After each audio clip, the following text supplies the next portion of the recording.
I would like to acknowledge the traditional custodians of the land on which this podcast is recorded today, the Wiradjuri people, my people. I'd like to take this time to acknowledge our elders, past, those that watch over, guide and protect us, present, those that walk beside us, nurture and teach us the way, and future, the young ones that will succeed us into the future. I would like to acknowledge our continued connection to the lands, the waterways, and the skies, our animals, plants, and fauna. I would like to acknowledge our history. In story, song, and dance, we continue to share these stories. I would like to acknowledge each and every one of you. And I'd like to acknowledge the lands on which you tune into today, where you sit, where you live, where you work, and where you play, and how important it is for us to acknowledge where we are at this very moment. Mandangu, thank you.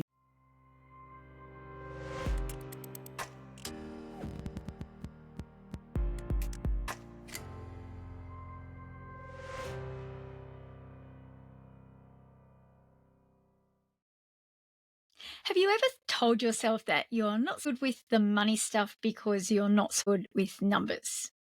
There's a very common stereotype that tells us women aren't great at maths. But what if I told you the research says that's not true?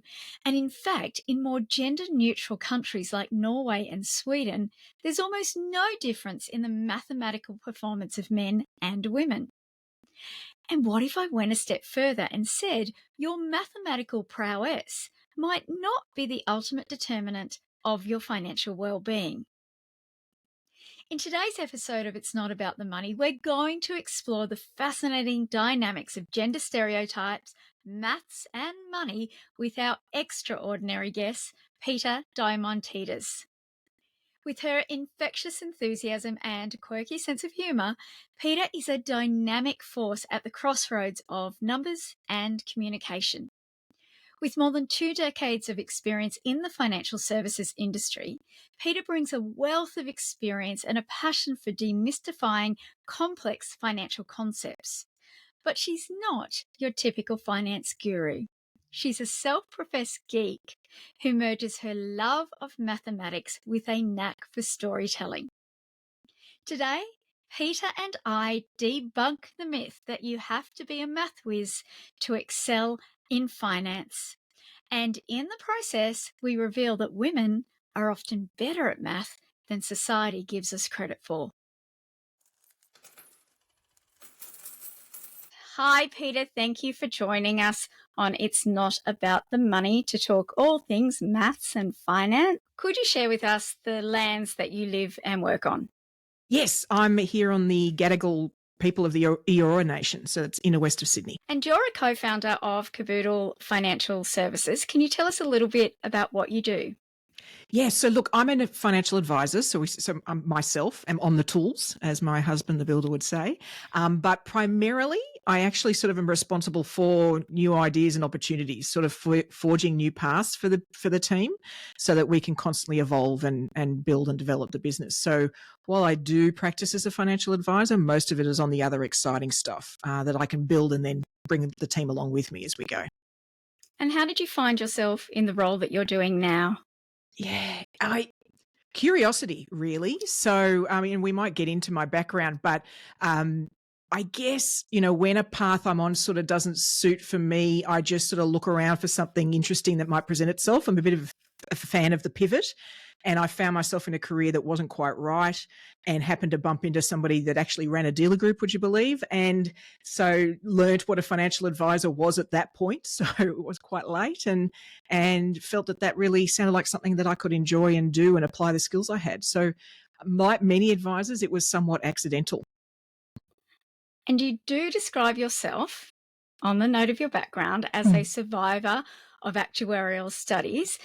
Could you explain for everyone listening what an actuary is, what they do, and what it was that appealed to you about that area of study? Yeah. So, to give people a picture listening of what actuaries are like, before I tell you exactly what they are, I'd like you to think of the Big Bang Theory. So when I went to uni, I was surrounded by people like the guys in the Big Bang Theory. And because actuaries are financial mathematicians is really the best description of what they are, meaning that we can prove the formulas that are behind finance and money that others use, so it's sort of that deeper level. And in fact, interestingly, it used to be called actuarial science. So it's sort of, more than finance. It's like financial engineering. It's like that further, deeper level that we can go to, which has been so valuable in my career because I don't just blindly follow what might be happening.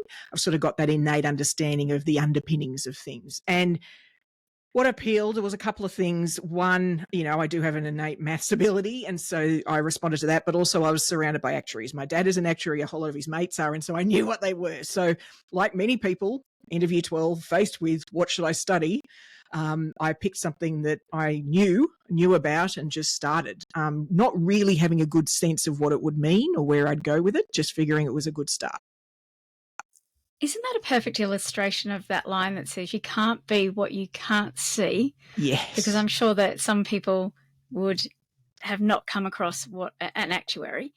But for you, that really opened up an entire field that I suppose some people wouldn't have ever thought of. Yeah, absolutely. And I mean, to me too, I never questioned that wasn't possible.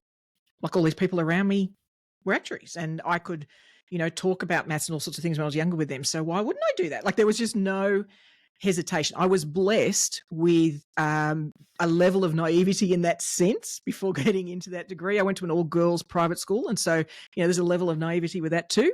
Then hit into a degree and go, oh wow, I'm one of 2 girls in this year of 100. That's interesting, so it was from that point forward. The numbers were reverse of what I was used to, but yeah, you're right. I just didn't hesitate because I saw it around me. And for many people, maths is not something they love. What is it that you love about maths? You know what?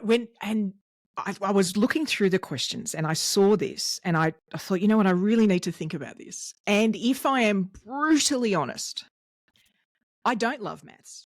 So when I think about that, right, I think about what lights you up. Like to me, if you love a topic or an industry or a business or a thing you do, it lights you up. You get that sort of woohoo revved up feeling. And the truth is mathematics just doesn't do that for me. The thing is, though, I have this deep and innate ability to do maths. It's a language I instantly understand, right? So, and to me, maths is wonderful because of the way it tells you how waves form or how we can shoot into space or how we can do all these wonderful things. And so, I'm a frustrated space camp attendee. I would love to have done that as a kid. So that's actually where I think the mathematics thing would have come out had I had that opportunity. But in fact, in and of itself, it's not something that lights me up, which people probably think is strange. It's like, Petty, this is really something I did 4-unit maths at school. I do a degree in financial mathematics. Well, yeah, but it was just because that's something I'm good at. Which is interesting. That is not the answer I expected. I'm not surprised. I love that. But according to the Australian Actuaries Institute, around 41% of students are now women and around 28% of their fully qualified fellows. I'm guessing that there's been a change over time from when you started to now. And there is that ongoing narrative, isn't there, that women A, don't like maths, and B, aren't good at it, whereas in fact women are. Where does that narrative come from? Why do we believe that we don't like maths and we're not good at it? Yeah, it's so true. And I think I'm actually almost more aware of this because I am good at maths and I hear those messages and I always rail against them, so it's something that I'm really conscious of out there. I think firstly, we sort of need to acknowledge that when we're told something, anything, doesn't matter whether it's about being a woman or anything, whenever we're told something consistently enough, we end up believing that as truth, even though it's just an opinion.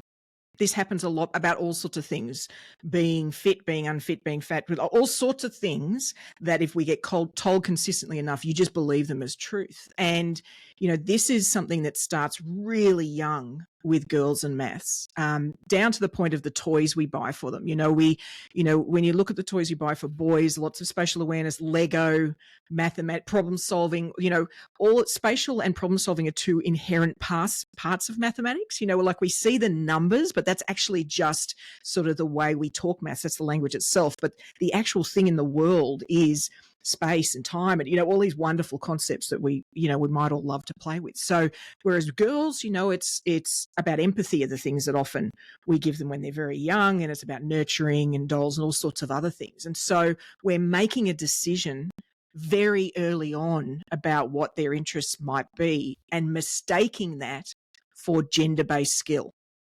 And the thing is, when you do something early enough to somebody, it can seem like that's the way they always were. But they weren't. They're just conditioned from a very, very young age. And if you think you don't do this, the next time you buy a gift for a first birthday, just take a look at what you're looking at based on gender. And it just is so significant.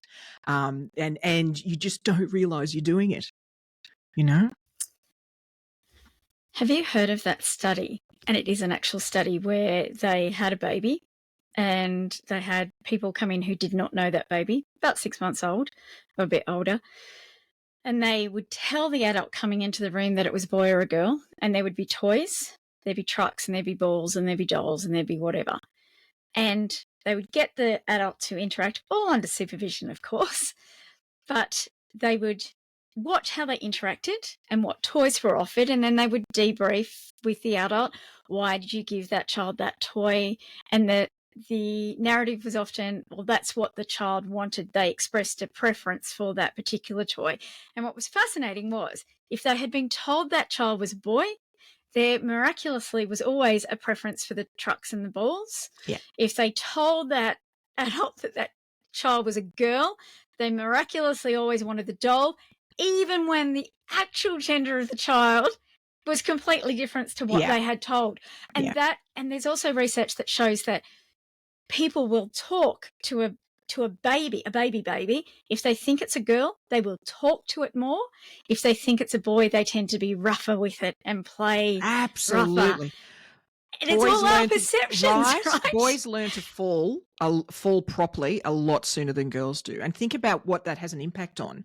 The sports you might be willing to play, the risks you're willing to take. There's so much of this. And look, I say this, none of this is malice, right? None of us are doing this with malice, but we're doing it because it's habitual, and unfortunately it's a damaging habit, and only can we each reflect on each of us doing it.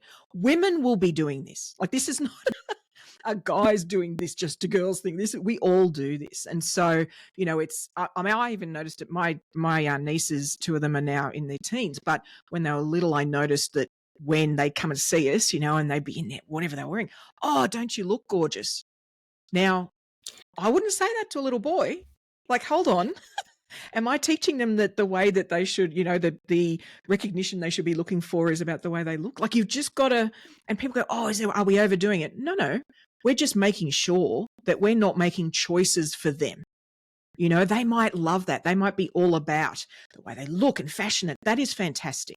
But let's not choose that for them by accidentally imposing a habit, I think it's really, really important. And I think that's one of the first things. But I think the second part so we start that young, right? So we've got that really young.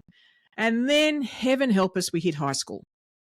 And unfortunately, high school maths rapidly, people will turn up for high school maths and it rapidly turns into, people speaking Greek. I mean, quite literally, there's a whole lot of the letters in high school mathematics that have Greek letters, right? And formulas and all that sort of stuff.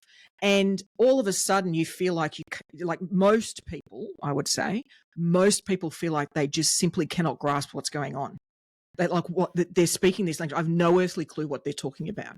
And that reinforces the view that they can't be good at maths. Right? Now, the truth is once it gets beyond the inherently practical part of maths, most people struggle with it, right? It's not the reverse. It's not that most people can handle high school mathematics through to year 12. Most cannot, actually. The numbers are quite the reverse. But interestingly, if, a guy is struggling with his mathematics homework, he's not going to be told it's because he's male. So I think that's the sort of struggle that we're dealing with. And if you think about that messaging, so I don't remember how many mathematics classes, we did in high school before I went crazy and did lots, but it's a few times a week at least, right? So in high school, you're doing a few mathematics classes a week. Imagine that repetitive trauma. So every time you walk in that class, you feel like you don't speak the language of whatever the teacher is speaking. You feel like you're not good enough. You feel like you can't do this. And that goes on weekly and then for years.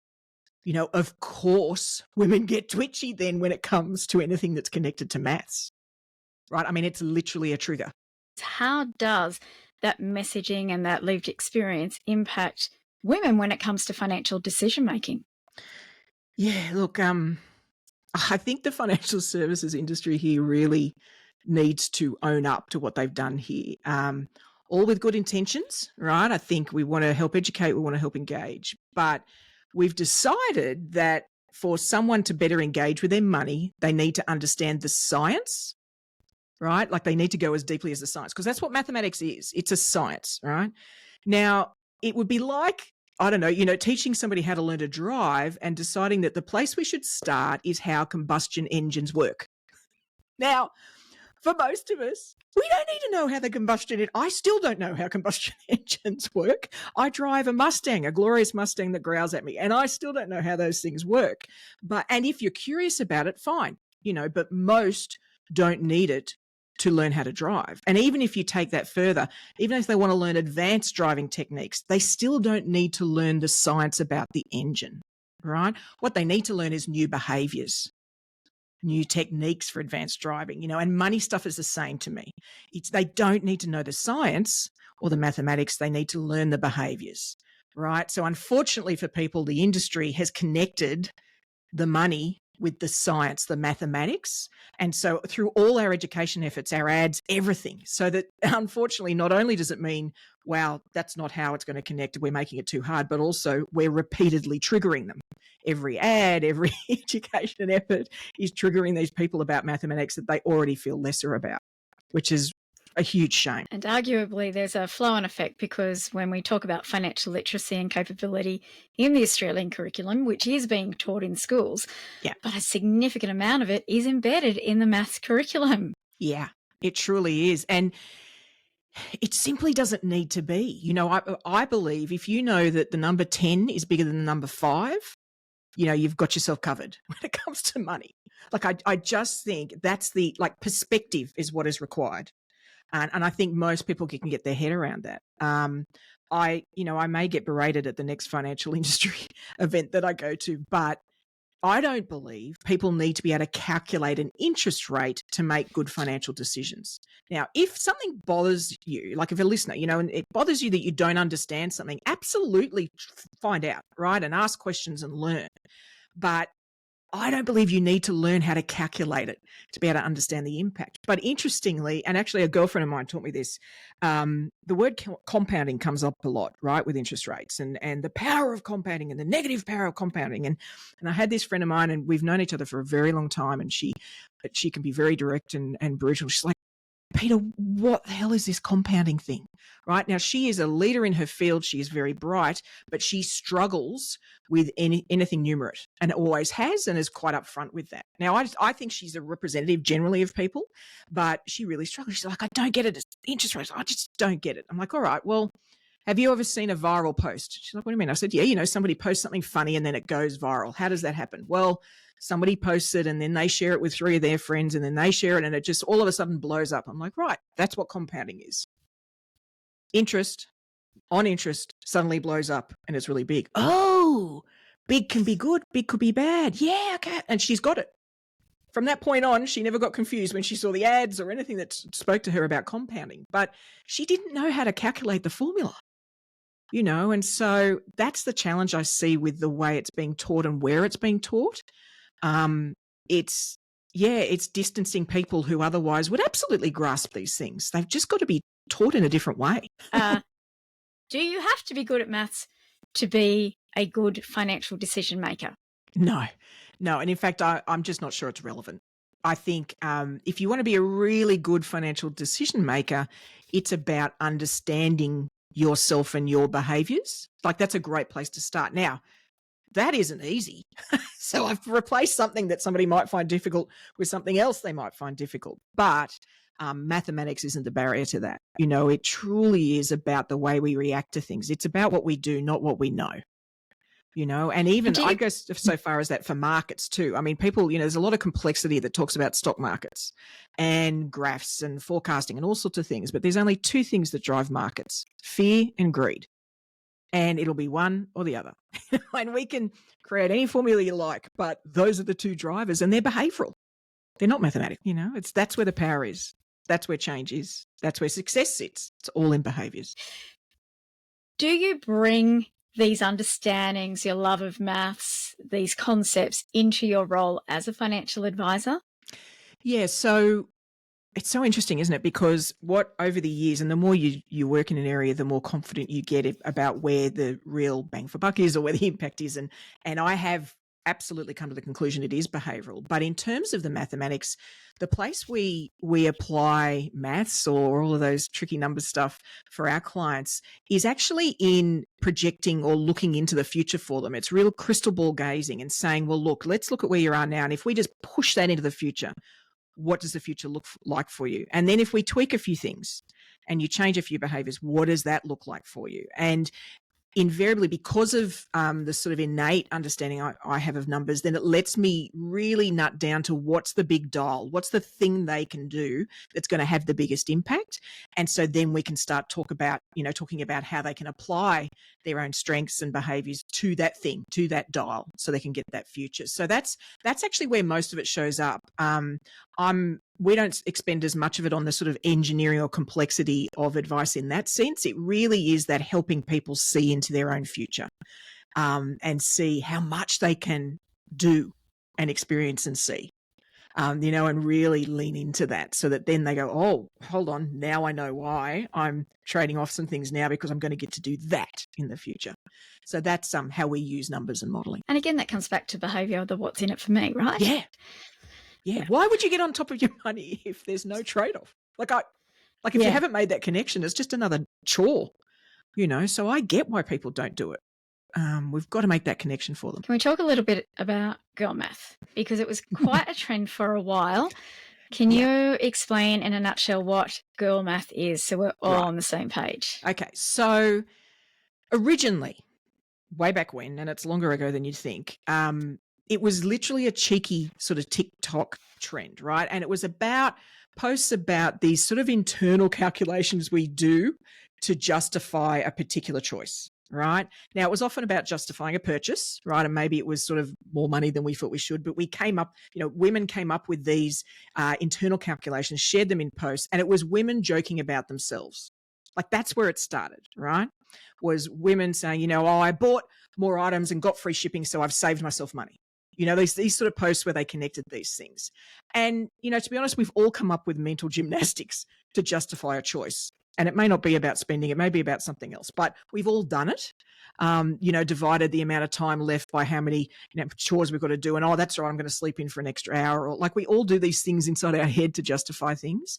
The most extreme example I've seen of this, and this is tongue in cheek, but it's the old, hey, the age difference you're allowed to have if you're dating, the half your age plus 7 thing. We've all come up with these arbitrary rules that are completely irrelevant and silly. But hey, the youngest you can date is half your age plus 7.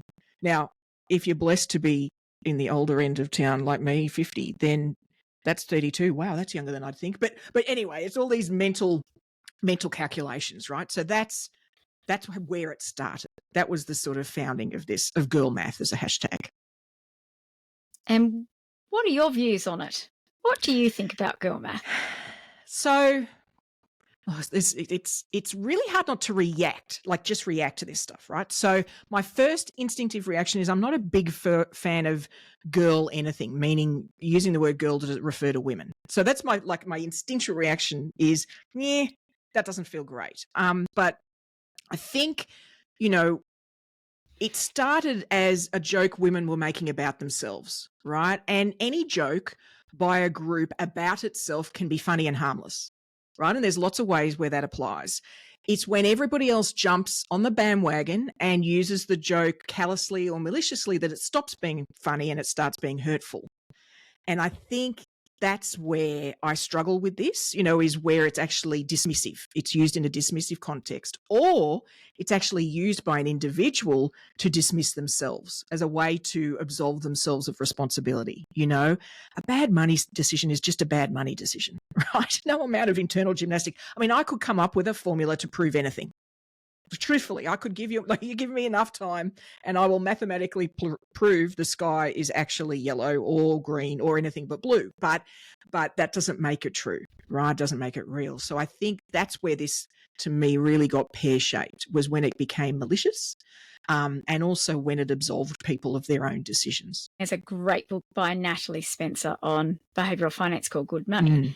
There were so many aspects of girl math that I loved looking into, just because it reflected a lot of those heuristics and shortcuts that were used to make decision making, but it was articulating them, and the role of emotions in that. So, the concept of mental accounting. So calculating the cost of an item based on how often it's being used. Yeah. And I saw that with handbags, or the sunk cost fallacy when talking about returning goods and then getting a refund, acknowledging the emotional impact of purchasing decisions, which often we like to think that finance is very objective and all rational, and the reality is everybody has an emotional reaction to money.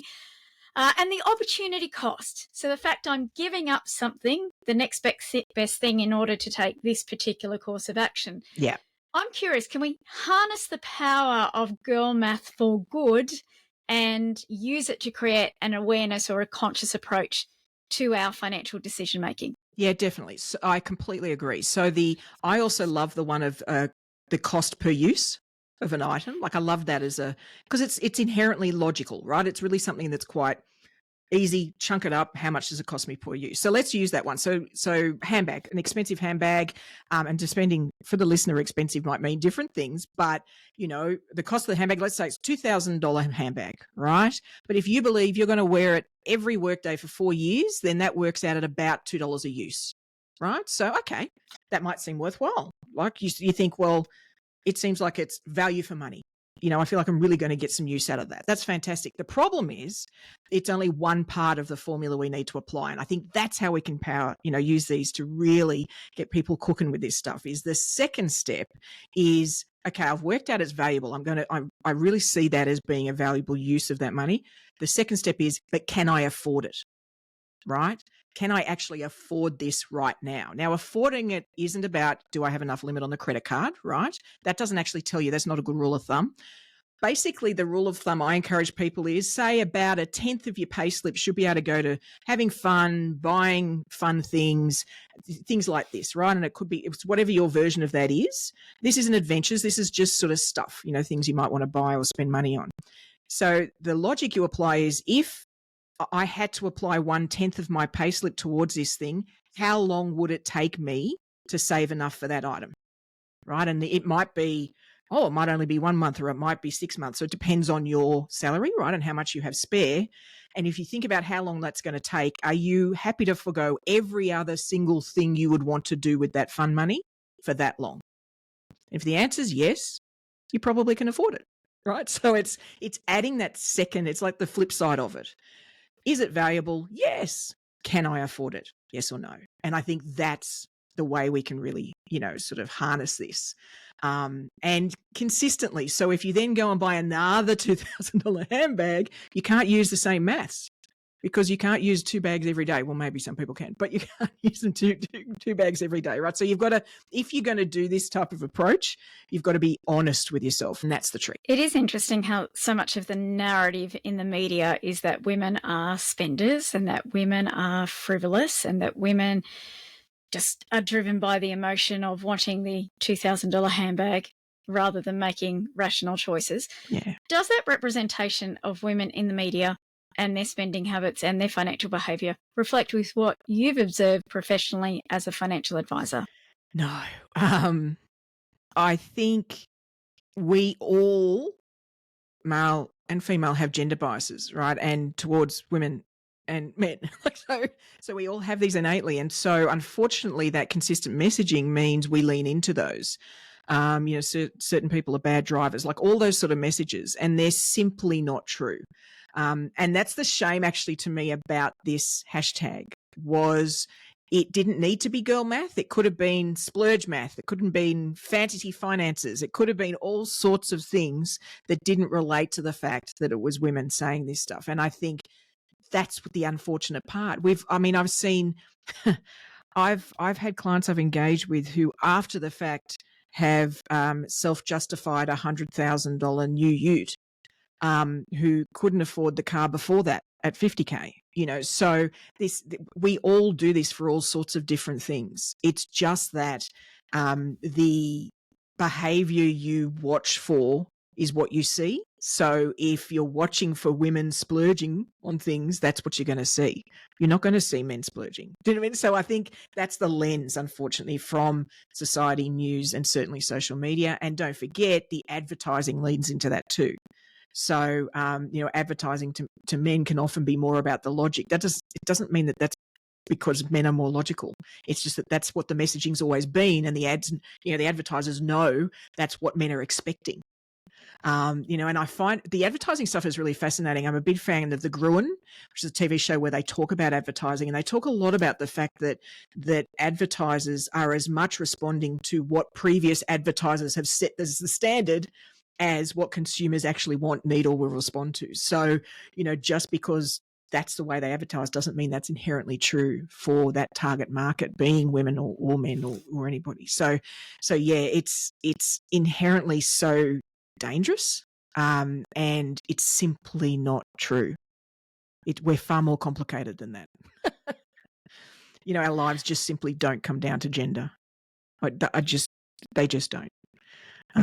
Unfortunately. It is challenging, though, when women internalise those messages, even if they aren't accurate.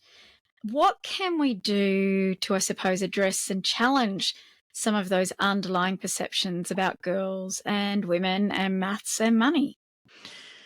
Wow, so a big question. We'll start with the big things. So I think, so if we're going to start embarking on it, then it starts with young girls. So all of us and our behaviours, what we buy them, what we give them, what even we take them to, what we get them to watch. I'd love to see more parents sitting down with their little girls watching the Lego Masters, right? All these things that can involve young kids, but young girls in, and make that normalised, right? Such that then that can change over time. And just every time we buy a gift, if you've got an instinct to buy something, just buy the opposite. Like just sort of second guess yourself. Just go, wait a minute. Why am I choosing that? And even down to colours, like this permeates all sorts of things. And they say, but girls prefer pink. If you only ever get that, then for lots of girls, that's just what you think you like. They don't know any different. So we've got to stop making those assumptions and start to lean into alternatives, because I guarantee you it will get a reaction. We actually had this recently with my niece, and we bought her an electric guitar, a mini one, but an electric guitar. She's now 5. And it was like, it's a 50-50 bet, right? So this is somebody who loves Frozen and all the other things that you might assume girls like, but like that was her favourite toy. She's been rocking out on the electric guitar with her fake microphone since she got it. So we've just got to lean into that a bit more, I think, and let, little girls be little humans first, not girls first, for sure. What about for women who've grown up with this belief or this, trauma around maths or fear of maths or dislike of maths and still hold it? What are some practical things that people can do to change those perspectives and start building confidence in that area? Yeah. So I think the first step is to mentally put maths in the right category. So if someone is, if they're not super tall, if somebody's just not super tall, that doesn't make them deficient as a person, right? It doesn't make them a failure at life, right? It may be frustrating once in a while, but it doesn't make them, a failure at life. Maths is the same. Most people don't have a natural affinity for maths. So they aren't born with it, right? So that doesn't make them a failure at life. Someone like me is the weirdo here. To be perfectly frank, it is more unusual to have the affinity than to not have it. So for anyone listening, you are absolutely the normal. right? You are part of the greater group. Put maths in the right category in your head. And secondly, when you see finance, whether it's the end of the news, right? The end of the news cracks me up in terms of the sort of things they show you from markets. And like to most people, it's just an alien language. They just don't have any earthly clue what they're talking about, and fair enough, right? But remember, when you're watching that, this comes back to that combustion engine story, right? When it comes to driving, the press are talking science there, right? They're not talking actually news. It's science. They're giving you too much information. Now, if you're curious about it, it's great. You love the end of the news and it's meaningful. For most people, it's not. So you've got to focus on what will make a difference. Stop trying and feeling less than because you're watching this thing at the end of the news and it doesn't make sense. Focus on the things that will make a difference, which is behaviors. So that has nothing to do with maths, right? Learn what good money habits are. And the first one is simply spending less than you earn. Now, I'd love it to be more complicated than that, than spending less than you earn, but that single A decision and then putting that into practice is a turning point in people's lives that will stun them about how much impact they can have on their future. And if you've ever witnessed somebody who really struggles with their money, or with progress with their money, then often that's the thing they haven't nailed, right? They haven't gone on top of how they do that, how they can spend less than they earn. The rest of it is on the fringe. That's where it all starts. What are 3 things that people can do now to really make a difference in their financial position? So if we, let's redefine the goal, right? So let's say that our goal is financial well-being, right? So this is more than a number. It's more than, what your bank account says. This is well-being. So financial well-being is essentially the confidence that you have more than enough to live your ideal life now and the one in the future, right? So that's essentially what it comes down to. So, okay, step 1 then is, if we're going to have financial well-being, we need to know what we want our ideal life to be. Now, actually, many people have never bothered to stop and think about that. They're on the treadmill, they're doing what society expects, they run along, and then struggle maybe to be motivated to get on top of their money. But often when you dig, it's because they're not really excited about what they're doing, maybe their job or where they live or whatever they've done that's just part of what society expects. So the thing I encourage people to do is to get a little notebook, like this, or whatever works for you. Depends on whether you're a stationary person like me. It's a bit of an addiction, unfortunately, but if you are, then you'll have many of these already, and just start noting down in the book anytime, like you might be watching a show, you might be on the bus and see an ad, things that you want to do, places you want to go to, places you might want to live one day, careers that fascinate you. You just keep on writing them down, because what you're doing is building that curiosity muscle again. We're sort of getting you off that treadmill, right? We're sort of getting you to think a bit differently and really start to build a detailed vision of what the future could be. And that then starts to become really motivating. Right. So that then helps you work out your trade-offs, because if I make a couple of decisions now, change a few behaviors now, I could live in Paris for 6 months. Right. But until you can actually collect those and be able to look at those and reference them, then they're like smoke, they sort of just blow away really quickly, and we're stuck with the treadmill that everybody tells us we should live on. So step 1 for me for financial well-being is really start to know what you want. Start to get very good at being able to enunciate that, even if it's got lots on it. The bigger, the better. I love it when people can give me all sorts of things they want to do. That means they're getting closer to be able to build that future. So then, we know what we want, then it comes down to that word confidence, right? So confidence starts with taking away uncertainty. Now, uncertainty happens in our cash flow because we're not quite sure, do I have enough for that bill? Don't I? So there's always the toing and froing of the day to day can really cause a lot of uncertainty. So I am a massive proponent and believer of automating your cash flow. So having a pay slip come in and it automatically gets divided into a number of different accounts for different things, such that you always know you have A, enough for the bills you can predict, and B, each week you know what you could spend on the handbag or the dinner you want to go to, or saving towards the holiday you're saving towards. All those things are very clear to you. You can literally see it in the account.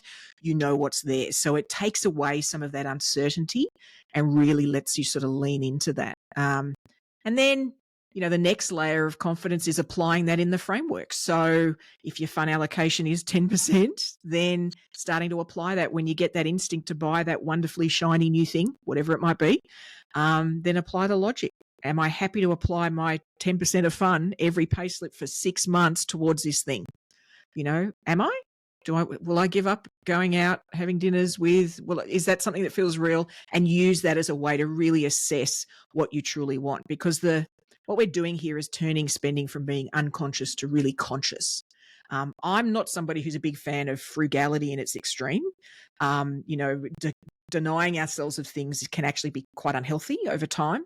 But I am a big fan of a conscious decision that I want A over B, and forcing yourself to make that decision. So those would be my sort of 3 steps for people to really start to get on track in this sense. And, once you start doing that, the rest will follow. Do you have any go-to resources that you would recommend for women wanting to know more about that? Yeah, and I've got an obvious one and a weird one. So the obvious one, I really love the book Life Admin Hacks by Mia Northrup and Dinah, I think it is, Ro Roberts. Now they've got much more than just money, but it sort of puts money stuff in the life admin bucket, and it really does view it as this thing that we automate, we get organized, and then we can get on with life, and I quite like that perspective. I'm not a fan of money being the be all end all. So that'd be one thing that I encourage you. They're lovely people, and there's just lots of awesome tips in there. My slightly weirder option is something that what will come out is if people start to automate some things, then they're going to start to become more aware of what they're spending money on weekly. And one of the things we spend a lot of money on is food, whether it's, making food at home or buying it. And in our house, we've become really focused on food waste and the amount we throw away. And it can be to the tune of thousands of dollars a year that we're throwing away. So there's a show on Foxtel. It's a BBC show called Eat Well for Less. I don't know whether you've ever seen this. And what's fabulous is they go into a family and they look at their spending habits on food, and then they replace everything that they've been buying into the house into containers, so you can't see the brands, right? So it's just in jars. And they teach them some better food habits and things, but also they just get you to really think about whether you like the taste of something or you're just buying it because that's the big name brand. And invariably, there is somebody, and it's British, right? So tea comes up a lot. Invariably, like, oh, that's not my tea. It doesn't taste anywhere as nice. This is definitely a swap. And in the end, it's actually the tea they've been buying all along that they've said they don't like, and vice versa. They go, oh, no, this is much nicer than what we buy. This will be a really expensive brand, and it's actually the no-name shopping brand. So to me, I love the show because it really confronts us on the way our behaviors when we're buying things. And it applies more than food, but they focus on food. And it's actually really funny. So my husband and I actually find it quite funny just to watch anyway, but it will get you to second guess the way you are buying food and what you're buying, which can save, like I say, it could be $3,000 to $5,000 a year if you get on top of this. And it doesn't mean you're buying something that's lesser product. You can choose to buy locally and all sorts of clever things, but just be smarter about it.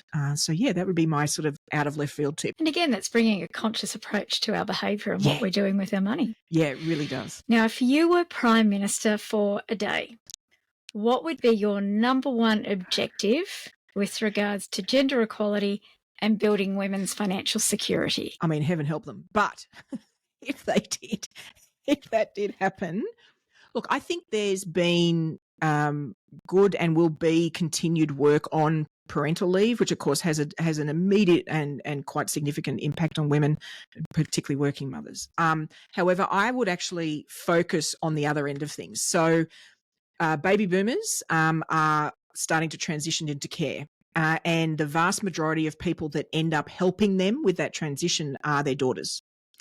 And these people often end up getting caught up so much in the significant admin of that. I cannot understate how big a task this is to do this for somebody. And I'm not talking about into final care. I mean, even just transitioning them into maybe, a lovely retirement village or something like that. Then many women end up quitting work. It is such a huge impost. They actually take time off from work, quit their job, and can be out for 3 to 6 months, sometimes even longer. This is impacting a number of my friends, sort of my cohorts in their 40s and 50s, and it's having a huge impact. And of course, the baby boomers are this massive generation. This is going to be a tsunami of challenges that people are going to be facing. So for me in my day, if I had it as Prime Minister, I'd be keen to bring in a 3 or 6 months leave allowance for transitioning elderly that we care for, so that people don't have to quit so much as just engage with their employer, work out a plan. I'm just taking that time off for this and I'll be back, so that then they're not taking a hit on their career. They can go straight back into the role they've got. But it just responds to that need, and it gives a framework for the employer to be able to respond to that too and not feel like this is something out of left field. So that's probably what I would put in as something that I think we need. That is such an important factor to consider, because we often think about the caring responsibilities for younger people, for children, and yet we know that particularly that sandwich generation, and we are, as you mentioned, we're going to have this increasing number of people who are aging and need to be cared for, and that burden does tend to fall on women. It's going to become more important and a greater challenge, isn't it? It is, and it's right across sort of all demographics and even wealth, because you might be able to afford to, either your parents can afford or you can, to put them somewhere really nice, but that move doesn't just happen like this. It is massive. This task, I cannot describe to you how hard it is. So, it is a massive impost, and it happens generally quite quickly. That's the other challenge. I mean, for all there are still challenges with maternity leave and all those sort of things, there is some warning. Like, we can lead up to this. There's 9 months before that might occur. These things happen really quickly. Somebody falls, breaks a hip. Like, these things can happen. You've got to act really quickly. So I just think we need a construct. We need something to help employers be responsive. And to be honest, as an employer, well, if it's going to be 3 months, that means I get you back after that period and we just have to plan for that. I'd prefer that than getting an out of the blue quit. Like, oh my goodness. I think it's good for employers too. We're going to not lose those skills. And of course, them getting back into the workforce then can be harder than if it was just part of the leave allowance for people. That seems to be definitely a watch this space area for sure, as we move into the future. For sure. And if people want to connect with you, find out more, how do they go about doing that, Peita? Well, look, any listener that's sort of curious about this weird old redhead, my Instagram handle is Gen X Adventure Funds. Please feel free to DM me and reach out. We've even got a little scorecard, the Financial Freedom Scorecard, that will sort of give them a sense of where they're at on things and what maybe they could work on. And honestly, I'd say whether it's me or some other maths nerd, then, leave the science to us, cut yourself some slack and just get some help when you need it. You don't need to be the financial expert. You just need to make some good choices and then call us in when you need us. So I'd really encourage people to feel more emboldened about their financial future. I think we need a call out on financial well-being and education. I do think it needs to become more inspirational and aspirational. I think people actually need to be taught how to paint that canvas of their future. It is not innate to people. So that is something that's quite different to number crunching and analysis in terms of the sort of people that do financial education. So I think, we need to aim a bit differently. It's not necessarily higher, just a bit differently for how we educate, and recognise that storytelling, communicating and presenting are all skills that we need far more of in financial services to deliver that. And so we're going to need to start hunting for those people so we can get a better and more engaging message out there. I tend to think people don't just make decisions based on the numbers. It's how those numbers make them feel. It's how it fits in with that 100%. Context of, we know that when people get advice, it's usually driven by something that has happened in life, or whether that's a redundancy, a relationship change, a child retirement. And people will often come in with that driving reason, but there is that big picture, as you know, and working through those various questions. It's never about the numbers. No. It's about what kind of lifestyle do you want in retirement? What is important to you? Do you want to not have to worry about money if something unexpected happens? And then your job, in many ways, is to work out the numbers that will get the person to that position. Exactly. And that's the value of advice that's often so underestimated. It's so true. And I think, we can all People out there and anybody with any sort of mathematical or science leaning or, that sort of brain would say they make decisions on logic. And it's simply not true, right? So human beings make decisions on emotion. We then justify them with logic. So I could put 4 mathematicians in a room and get them to state their decision about one single thing. All 4 decisions will be different and they'll all have a mathematical justification for it. So it is all about emotion and behavior. The maths are just how we keep score. It's such a different thing. And it's really important we separate those two without a doubt. Well, thank you so much, Peita. I have loved talking maths and not maths and how it all comes together for financial decision making. Thank you so much for your time. I've absolutely loved chatting with you. Thank you for having me.